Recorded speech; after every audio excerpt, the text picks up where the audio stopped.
কই গো, চিংড়ি কত করে দিচ্ছ? 5 মোহর। এই, এটা একটা দাম হলো? হ্যাঁ, ঠিক করে দাম বলো দেখি। এক দর কমবে না গোপাল দাদা? দাও ভাই হে, দাও দাও দাও, যা আছে তুমি আমাকে দাও। কত করে দিচ্ছ? 5 মোহর। দিয়ে দাও, যা আছে পাল্লায় তোলো। গলদা চিংড়ি সকলের জন্য নয়। এটা কি হলো মন্ত্রী মশাই? এ মা, বোঝে না। আরে এটাকে বাজার করা বলে। যার পয়সা আছে তারাই বাজার করে। ভাই, আমি 6 মোহর দেবো, সব মাছ ওজন করো। 6 মোহর? হ্যাঁ দিচ্ছি গোপাল দাদা, দিচ্ছি। বাহ, গোপাল দাদু, তাহলে গলদা চিংড়িগুলো আমাদের? এই কখনো না, ওই গলদা চিংড়ি আমি নেব। ভাই 7 মোহর দেব, সব মাছ আমার। আর যে কার মুখ দেখে উঠেছি কে জানে। ঠিক আছে মন্ত্রী মশাই। এই উল্টে, এটা কি হচ্ছে রে? বাজারে যুদ্ধ হচ্ছে, চুপচাপ দেখে যা। ভাই, ওই মাছ আমাকেই দাও, আমি 10 মোহর দেবো। কত গোপাল দাদা? হ্যাঁ 10 মোহর? হ্যাঁ আমি ঠিক শুনছি তো? কি মনে করেছো গোপাল, তুমি আমাকে হারিয়ে দেবে? আমি 50 মোহর দেব, সব মাছ আমাকে দেবে। কি হচ্ছে এখানে? হ্যাঁ, মাছের নিলাম হচ্ছে, গলদা চিংড়ি নিলামে উঠেছে। আমি 60 মোহর দেবো, সব মাছ আমাকে দেবে। আমি 100 মোহর দেব, 100, বুঝেছো? দাও দাও, সব মাছ দাও দাও। তাহলে আমি 100 মোহরেই থামি? হ্যাঁ, থামো। আরে আমি মন্ত্রী, আমার সাথে লড়বে ওই পেটমোটা গোপাল? এই বুদ্ধিটা নেই যে মন্ত্রীর সাথে লড়তে গেলে অর্থের জোরটা থাকা চাই। এই নিন মন্ত্রী মশাই, 10টা গলদা চিংড়ি। দাও, আর এই নাও 100 মোহর। চলি গোপাল। সত্যি গোপাল, এতদিন জানতাম গোপাল মানে বুদ্ধি, আজ জানলাম গোপাল হলো বুদ্ধু। চলি। বুদ্ধুটা যে কে সেটা বেশ বুঝতে পারলো সবাই। কিরে আমার বানর সেনা, কি বুঝলি? হ্যাঁ, বোকারাই 5 মোহরের মাছ 100 মোহরে নেয়। ভালো করে চিংড়ি মাছের মালাইকারি খেয়ে রাজসভায় আসুন মন্ত্রী মশাই, রাজসভায় কথা হবে। চল দেখি বাজারের ওদিকটাতে কি মাছ পাওয়া যায়। বাবা, গোপালের কি বুদ্ধি, মন্ত্রী মশাইকে একেবারে ধুইয়ে দিল। চল চল চল, এই খবর সবাইকে বলতে হবে। মন্ত্রী মশাইয়ের এই মাছ হজম হলে হয়।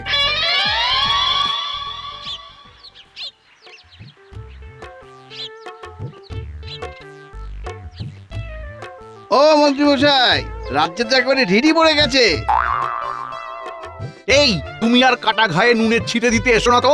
আমি মরি নিজের জ্বালায়, নগেন আমার গোপ রেখেছে। আরে আমার উপর চড়ছেন কেন? বোকামি করলেন আপনি আর রাগ দেখাচ্ছেন আমাকে। আবার তুমি আমাকে মনে করাচ্ছো। মন্ত্রী মশাই, আমি আপনাকে খুব সম্মান করি। আপনি এই রাজ্যের মন্ত্রী, মহারাজের পরেই আপনার জায়গা। সেই আপনাকেই ওই গোপাল মার ঘোল খাইয়ে দিল। কি আর করবো বলো, পড়ে গেলাম ফাঁদে। আর এই ফাঁদে পড়েই এই আমি বগা এখন মনে মনে কাঁদছি। কাঁদলে তো হবে না মন্ত্রী মশাই, কিছু তো একটা করতে হবে যাতে গোপালকে আচ্ছা করে বোকা বানানো যায়। যে তো কবে থেকেই ভেবে চলেছি, হচ্ছে আর কোথায়। আমার কাছে এমন একটা পরিকল্পনা আছে যেটা আপনি কল্পনাও করতে পারবেন না। কি পরিকল্পনা? বলবো বলেই তো এই মুখে ঝাঁপি খুলেছি, কিন্তু বলার আগে তো একটা কথা দিতে হবে। কি কথা? আরে মোহর চাও তো দেবো দেবো, যত চাইবে তত দেবো, কোনো কার্পণ্য করবো না। ধুর, মোহরকে চাই, আমি গোপালের জায়গায় বসতে চাই। এই ব্যাপারে আপনাকে তদবির করতে হবে। এ আর এমন কি, এ আমার বাম হাতের কাজ। কিচ্ছু ভেবো না, কিচ্ছু না। ঠিক আছে, কাল মহারাজের ক্ষৌরকর্ম করতে যাব, তখন মহারাজকে যা বলার বলবো। ঠিক আছে, তাহলে কালকে নতুন কিছু একটা শুনবার জন্য অপেক্ষা করব। আপনি নিশ্চিন্তে বাড়ি যান, আমি এমন ঘুঁটি সাজাচ্ছি যে গোপাল আর নিজের ঘরে কোনোদিন ফিরতে পারবে না। আহা, কি শান্তি! উহ,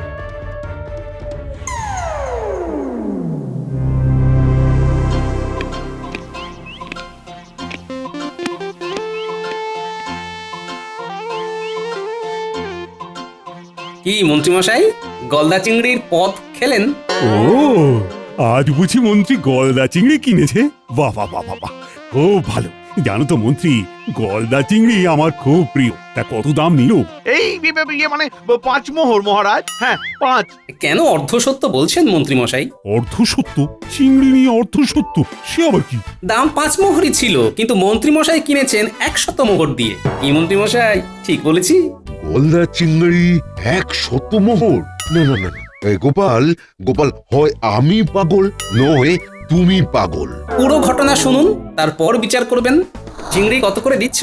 100-এর 5 মোহর। গলদা চিংড়ি সকলের জন্য নয়। ভাই, আমি 6 মোহর দেবো। 7 মোহর দেবো, আমি 10 মোহর দেবো, আমি 50 মোহর দেবো। আমি 60 মোহর দেবো। আমি 100 মোহর দেব। তাহলে আমি 100 মোহরেই থামি।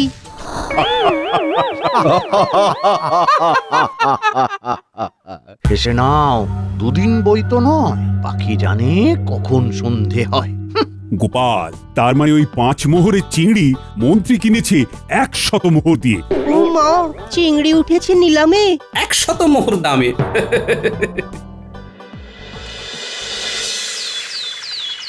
বাবা, এত সব ব্যাপার ঘটে গেছে।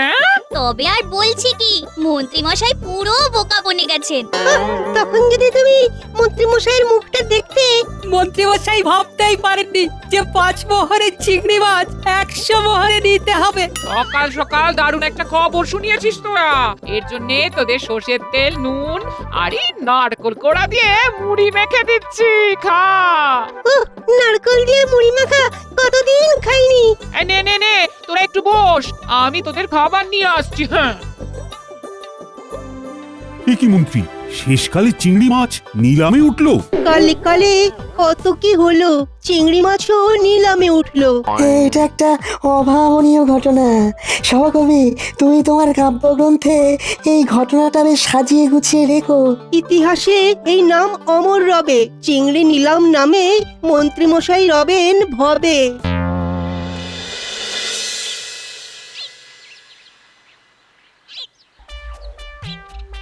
কি মন্ত্রী মশাই, হালচাল কেমন? কি আর বলবো, চিংড়ি নিয়ে আজ গোপাল যা করলো তাতে আর চিংড়ি কোনো দিনও মুখে রুজবে না। আর গোপালকে দেখলেই ওই চিংড়ির কথা মনে পড়ে যাবে। আরে ঘাবড়াচ্ছেন কেন? কাল সকালটা হতে দিন না, তারপর দেখুন কি হয়। গোপাল জব্দ হবে বলছো? বলছি মানে করে দেখাবো। আপনি ঘরে যান, মাথা ঠান্ডা করুন।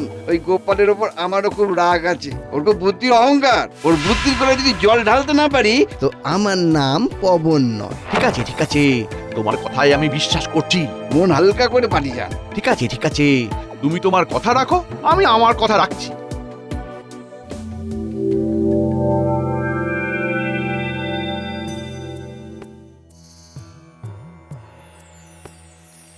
মহারাজ, আমরা তো পুরুষানুক্রমে আপনাদের সেবা করে চলেছি। তা কি আর জানি না পবন, তোমার বাবা আমার বাবার ক্ষৌর কর্ম করত, তোমার ঠাকুরদা আমার ঠাকুরদার চুল দাড়ি পায়ের নখ কাটতো, আর এখন তুমি কাটছো। হ্যাঁ মহারাজ, আমার বাবার কাছে শুনেছি আপনার বাবার চুল ছিল রেশমের মতো। তারা সব স্বর্গে গেছেন, মহান আত্মা।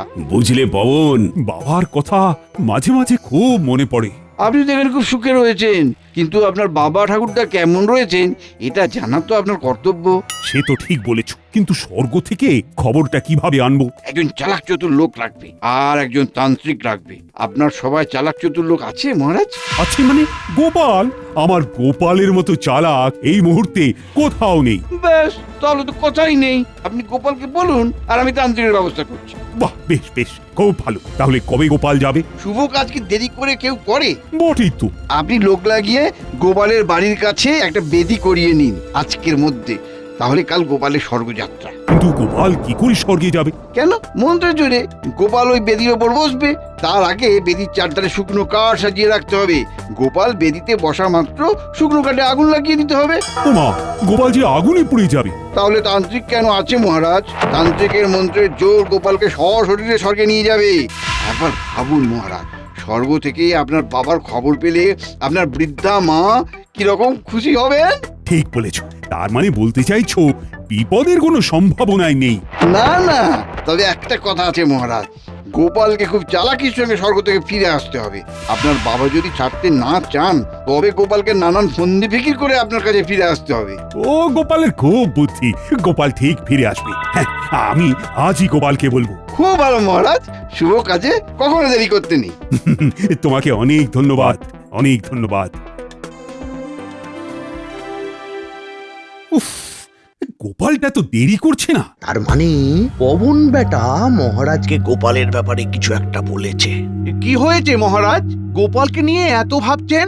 আছে আছে, গোপালকেই আমার লাগবে। মহারাজের জয় হোক।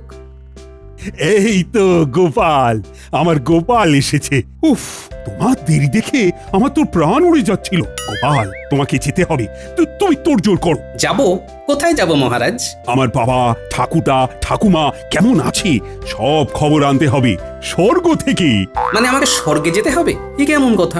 স্বর্গে যেতে গেলে তো আমাকে মরে যেতে হবে মহারাজ। না না, তুমি মরবে কেন? পবন এক তান্ত্রিক আনছে, তান্ত্রিক মন্ত্র পড়বে, আর সেই মন্ত্রের জোরে তুমি জীবন্ত স্বর্গে যাবে। ব্যাপারটা আমাকে একটু খুলে বলুন তো মহারাজ, আমি তো ওর চিত্র বিচিত্র কিছুই বুঝতে পারছি না। হ্যাঁ, পবন যেমন নখ কাটতে কাটতে বলে, আপনি তো এখানে খুব সুখে রয়েছেন, কিন্তু আপনার বাবা ঠাকুরদা কেমন রয়েছেন এটা জানা তো আপনার কর্তব্য। সে তো ঠিক বলেছ, কিন্তু স্বর্গ থেকে খবরটা কিভাবে আনবো? একজন চালাক চতুর লোক রাখবে আর একজন তান্ত্রিক রাখবে। শুনলে তো, তৈরি হয় না। মহারাজ, আপনি আমাকে মারতে চান তো জল্লাদ ডাকুন, শুলে জড়িয়ে দিন, কিন্তু এ তো অসম্ভব। সশরীরে কেউ স্বর্গে যায়? তার মানে আমার কাজ তুমি করবে না? তুমি ভীতু, তুমি আমাকে ভালোবাসো না। তার মানে এই সব পবন আর মন্ত্রী মশাইয়ের কাজ। ঠিক আছে মহারাজ, আপনার বাবার খবর নিয়েই আসবো। বাবা, এ তো খুব পুণ্যের কাজ। গোপাল, তোমার কি ভাগ্য!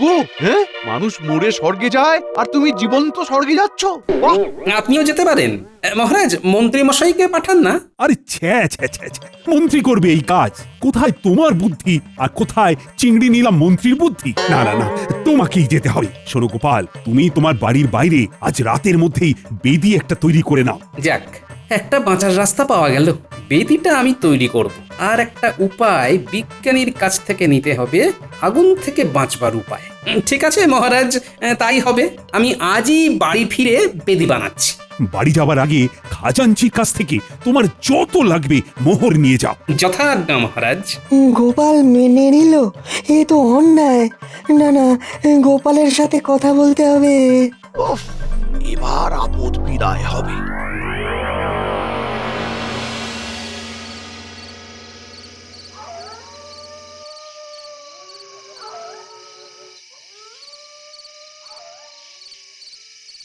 বিজ্ঞানী, তোমার সাথে একটু দেখা করতে এলাম। আমি তোমার সাথে কথা বলবো বলে বসে আছি। দেখো, সভাকবিও আছে। এ তুমি কি করলে গোপাল? তোমার সাথে পড়লো যে আমাদেরও কপাল। এটা তো আত্মহত্যা। আগুনের তাপ থেকে কিছুক্ষণ বাঁচার উপায় কি আছে বিজ্ঞানী? হ্যাঁ, তা আছে। আমার কাছে একটা তেল আছে, যেটা সারা গায়ে মেখে দিলে আগুন বেশ অনেকক্ষণ তোমাকে কিচ্ছু করতে পারবে না। ব্যাস, এইটুকুই আমার জানার ছিল। তার মানে আমাদের গোপাল নিশ্চয়ই করেছে ফিকির কিছু। স্বর্গ থেকে কাজ করে চলে আসবে ঠিক পিছু পিছু। কি ভাবছো আমাদের বলো, আমাদের চিন্তা দূর করো। ওখানে কাজে লেগে গেছে আমার বানর সেনা আর কিছু আমার শুভাকাঙ্ক্ষী।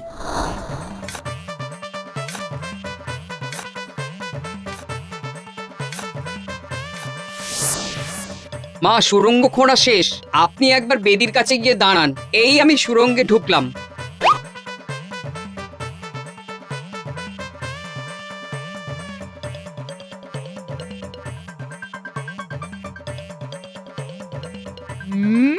বলি সুরঙ্গখানা বেশ জব্বর হয়েছে। হ্যাঁ, গোপাল দাদা যেরকমটি বলেছে ঠিক সেই রকম সুড়ঙ্গ আমরা করেছি। ভালো ভালো সব মিটে গেলেই ভালো। ওই শিরিঙ্গে মন্ত্রীটাকে উপযুক্ত জবাব দিতে হবে। হ্যাঁ, ভাববেন না, অন্যায় যে করে তার কোনো দিনও ভালো হয় না। বাহ, বাবা যেন মাটি ফুঁড়ে বের হলো। বাহ, খুব ভালো, খুব ভালো। এবার বেদির মুখটা ভালো করে ঘাস পাতা দিয়ে ঢেকে দিও। হ্যাঁ, কিচ্ছু ভাববেন না মা, সব ঠিক করে করে রাখবো। বাহ, ভেবেছো তো ভালো। তোমার ঘর থেকে বেদির পর্যন্ত সুড়ঙ্গ। বেদিতে আগুন লাগবে আর তুমি সুড়ঙ্গের ভেতরে ঢুকে একেবারে তোমার ঘরে গিয়ে বসে থাকবে। তারপর হবে আসল খেলা। মন্ত্রী হবেন ভাজা ভাজা। খারসা বলেছো ভাই সভাকবি। ওই দেখো ওপরে দুটো তারা। কাল ওখানে দেখেছিলে? হ্যাঁ, ওটা প্রত্যেক দিন ওই পশ্চিম আকাশেই ওঠে। তা হঠাৎ তারা নিয়ে পড়লেন কেন মহারাজ? ও তোমাকে তো বলা হয়নি, কাল গোপাল সশরীরে স্বর্গে গিয়ে আমার বাবা, ঠাকুরদা আর ঠাকুরমার খবর নিয়ে আসবে। ও আমার যে কি আনন্দ হচ্ছে না। কি বলছেন মহারাজ? আমি ঠিকই বলছি। পবন আমাকে বলেছে যে একজন চালাক মানুষই সশরীরে স্বর্গে গিয়ে খবর নিয়ে ফিরে আসবে। আর গোপাল ছাড়া কেই বা আছে বলো চালাক চতুর? গোপাল রাজি হয়েছে? হ্যাঁ, রাজি হয়েছে। কাল রাতে গোপাল সশরীরে স্বর্গে যাবে। তার মানে গোপাল নিশ্চয়ই কিছু ভেবে নিয়েছে। যাই হোক, আমার গোপাল যেন সুস্থ থাকে, সুস্থ থাকে ঠাকুর।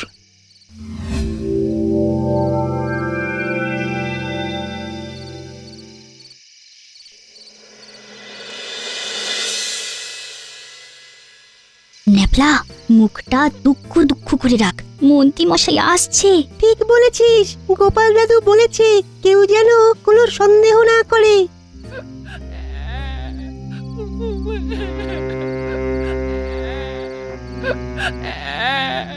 কি যে হবে বুঝতে পারছি না।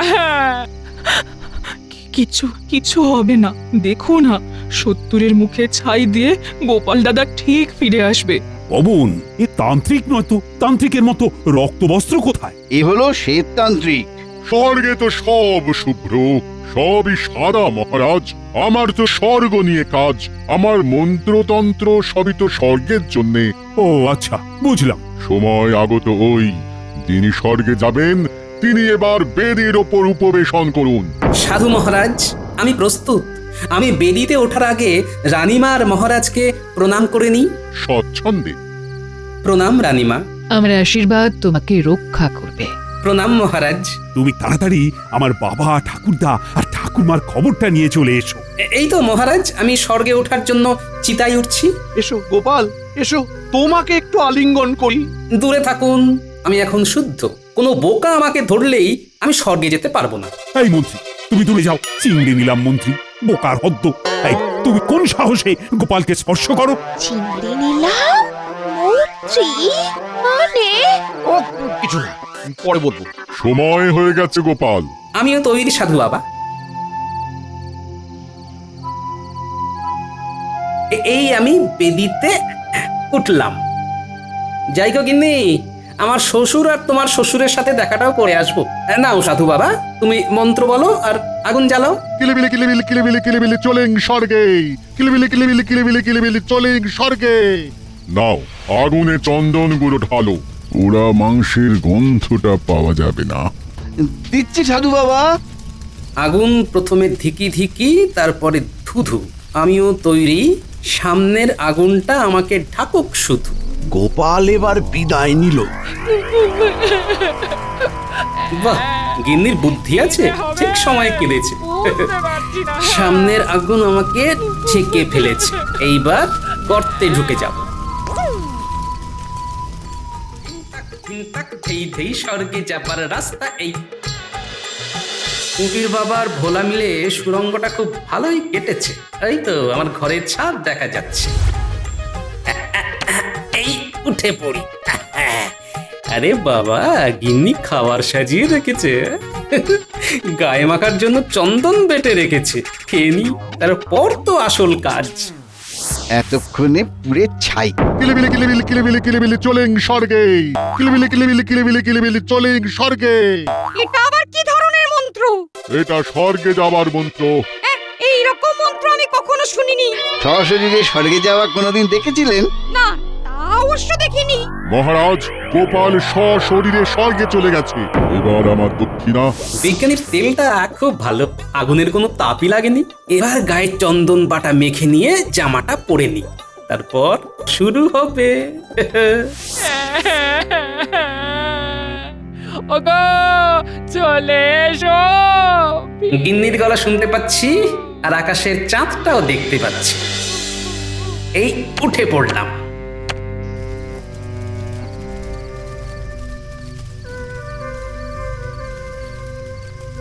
ফিরে এসেছি গিন্নি। মহারাজ, আমি স্বর্গে গিয়ে আপনার বাবার আর ঠাকুরদার সাথে দেখা করেছি মহারাজ। করেছো? কি কেমন আছেন ওনারা? খুব কষ্টে আছেন। ও, তা কষ্টটা কিরকম? ওনাদের তো চুল দাড়ি বেড়েই চলেছে, সেই দাড়ি পায়ে জড়িয়ে যাচ্ছে মহারাজ। ওনারা হোঁচট খাচ্ছেন, পড়ে যাচ্ছেন, নখ বড় হয়ে গেছে। আপনি শিগগিরই এই পবনকে স্বর্গে পাঠান মহারাজ। ওরে বাবা, এ তো সাংঘাতিক কথা।